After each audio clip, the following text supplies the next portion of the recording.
What are the 3 things that will revolutionize the education system? If you're like me, you look back at your education and you're like, so many things were done wrong. And I was just reading an article that said U.S. student loan debt has now reached $1.2 trillion. That's just in the United States.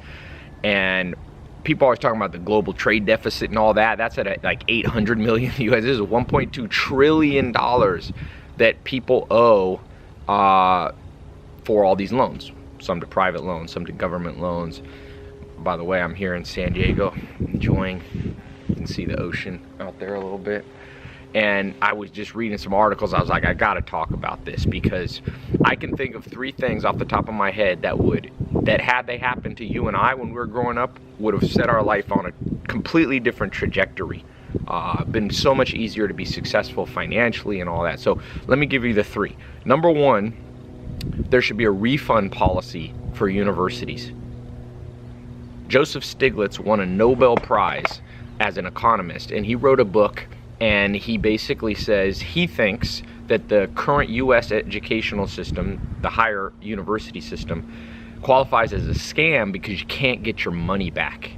You know, Walmart, they pioneered easy refunds. You don't even need a receipt. And people thought when they first started doing that, people were like, no, that's crazy. Everybody's going to want their money back. But people are more fair than you think. So if universities were offering refunds to people who felt like, hey, I spent 4 years of my life and possibly $40,000 or more on my education, and I can't even get a job. And in fact, I have no practical skill. Now, some people would say, what about liberal arts education and so on? Look, that's great to get a liberal arts education, but you know a better way to get a liberal arts education? Know how to create an income for yourself and then travel the world. I mean, this is not the 1700s. So much of our education system is still tied to literally centuries-old methodologies. Now you want to learn about ancient Egyptian history? Go to Egypt. Now, in order for that to be practical for millions of people have to have jobs, because you can't travel if you don't have any money. So this refund policy would force universities to focus down on, at the end of 4 years and 40 grand spent, people feel like, yes, I'm now going to get a return on my money. And they could have a refund policy with some fine print that says, you know, if you're able to get a job in the field that you majored in, then you can't qualify for the refund. That would eliminate people who try to cheat the system. But for people who go and they go to school and then they come out and they can't get a job and they're part of $1.2 trillion, that's $1,200 billion in debt. This is a major problem.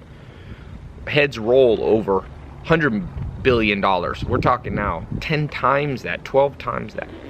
Number 2 thing that the education system, that would revolutionize the education system, would be if you would teach social and emotional IQ type lessons in elementary, junior, high school. Public speaking, sales, conflict, how to deal with those things. How to read people so that you could find business partners, who to marry, who to date. There's so much progress has been done in psychological profiling that could be taught. I wish I had learned that. I would have been interested in that stuff. In fact, students are more interested in cutting edge, learning cutting edge things than they are just in learning, you know, geography and social studies. Best way to learn geography? Travel the world. You want Americans to know the difference between Sweden and Switzerland? Have them not be in $1.2 trillion in debt so they have extra income to travel the world. That is what will change the world. So I am such a big believer that the problems are fixable. I have hope, and I think that you already see these things. You know, one of my businesses, one of my companies is an online education private company. It's not an accredited college. It's taking what accredited colleges haven't been able to do and offering those to people. So I've got a lot of experience in seeing how well this can work, and you got to teach other stuff. You can't just teach geometry, isosceles, triangles. You can't just teach rote memory history, like, you know, Civil War starts this year, ends this year. You can't just do that. You can't just make people memorize what the capital of each state is. If you need to know the capital of Montana and you don't know it, it's not life-threatening. It's not career-ending. You can Google it. But if you don't have a practical skill, how to start a business, or if you're an employee, how to rise up in that business, if you don't have tangible skills in a career, you're not gonna make any money. And one of my family members went to school, spent like 50, 60 grand in debt, 4 years for a Spanish degree.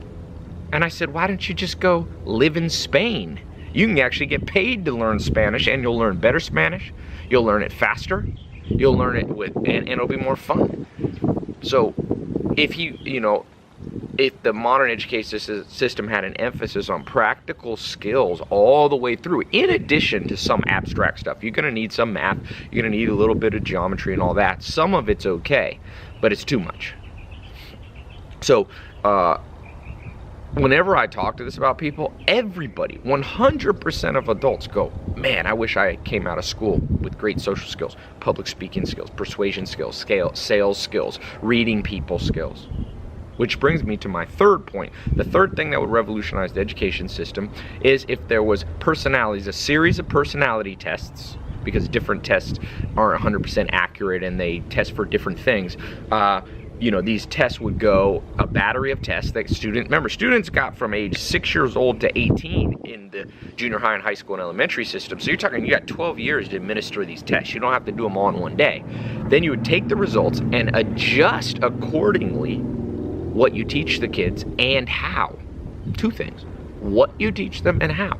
Some people from personality tests, like in the Hexaco test, which is the most scientific cutting edge test developed in 2000, it's a variation of the Big Five test, it's widely respected. There's correlations. People low in conscientiousness, high in conscientiousness, low in agreeableness, high in extroversion versus introversion, they do better and they're attracted to different fields. Social facilitation skills, practical manual labor skills, accounting, management of people, all that should be based on personalities. Going back to the refund system, the second you made universities have refunds, mark my words, they would start doing a battery of personality tests because they don't want to give money back, right? And so they would say, hey, Bob, you were wanting to get an Egyptian, medieval history major. Why don't you do that as a minor and I'll teach you something else, like why don't you learn how to open a restaurant or learn how to do sales or something. I mean, look, let's be practical about life.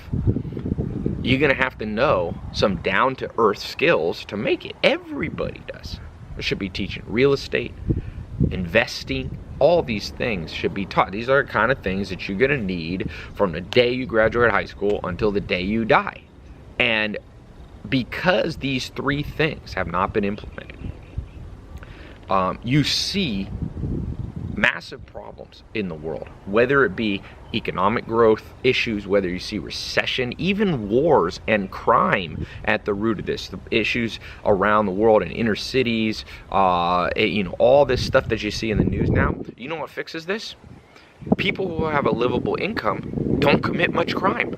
Occasionally they do, and there's some white collar crime, but trust me, the majority of crime is desperate people. And sometimes you can't blame them. If you're hungry and you got to feed your family, and you have no options because the education system doesn't give you any options, people resort to all kinds of things that affect all of us, whether you're rich or poor. So this is a plan that will help the poor, middle class, the rich. It doesn't discriminate.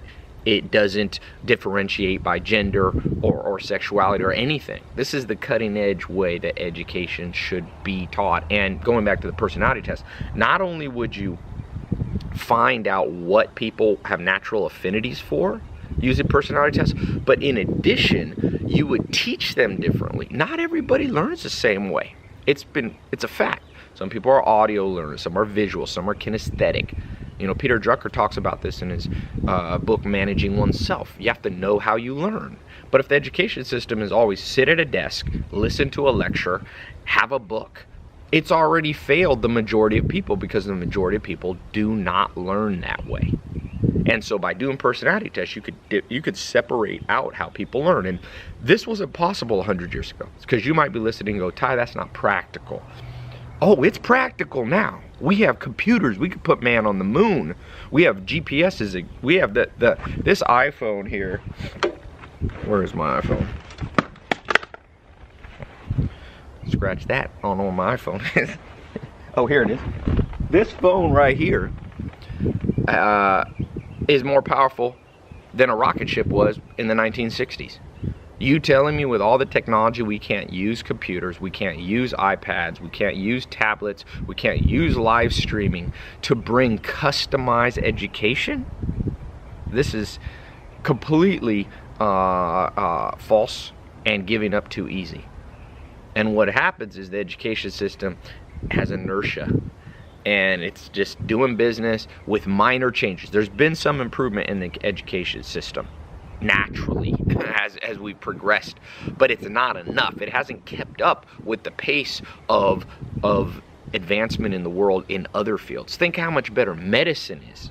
Medicine is indistinguishable between what would have happened to you in the 1800s. In the 1800s, had you been injured, you might have had leeches put on you. You would have had doctors who didn't wash their hands. They didn't understand germ theory. I mean, it was prehistoric. Now, if you get a cut and you go into the hospital, we understand. It's completely different.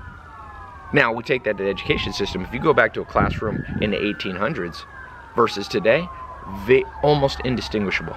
You got students sitting there listening to a teacher for not just 1, 2, 3 years, but decade or more. You got to keep up. You got to keep up. So I thought I'll record that.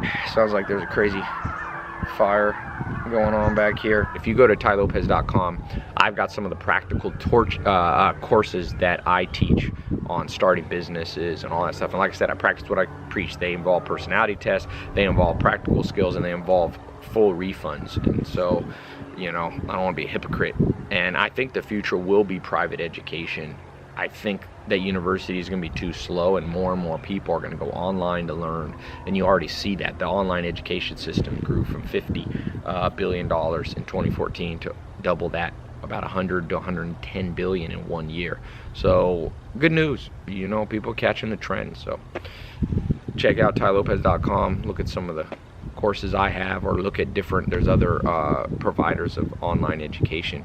What you didn't learn in school, you can come back and learn now. So you don't have to give up hope. Hope's there, opportunities are there. So leave a comment below. I read an article that said the 3 biggest regrets people have is who they marry, occupation they select, and the education they had. All 3 of those could be changed and improved by these 3 little points that I talked about. So leave a comment below. What's your opinion? Does the school system need to be improved on? Do you think it's fine? And if you think it should be changed, give me some specific things. I'd love to hear and learn from you as to what you think will make education better.